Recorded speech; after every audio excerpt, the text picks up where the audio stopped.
اور سن رکھو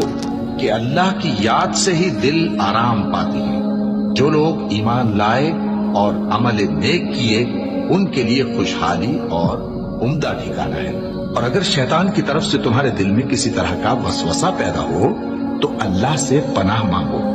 بے شک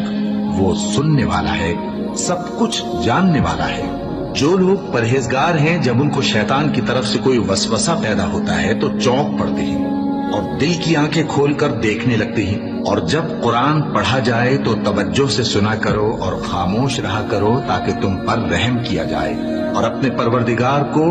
دل ہی دل میں عاجزی اور خوف سے اور پست آواز سے صبح و شام یاد کرتے رہو، اور دیکھنا غافل نہ ہونا۔ پھر جب تم یہ نماز تمام کر چکو تو کھڑے اور بیٹھے اور لیٹے ہر حالت میں اللہ کو یاد کرو۔ پھر جب تم مطمئن ہو جاؤ تو پورے آداب کے ساتھ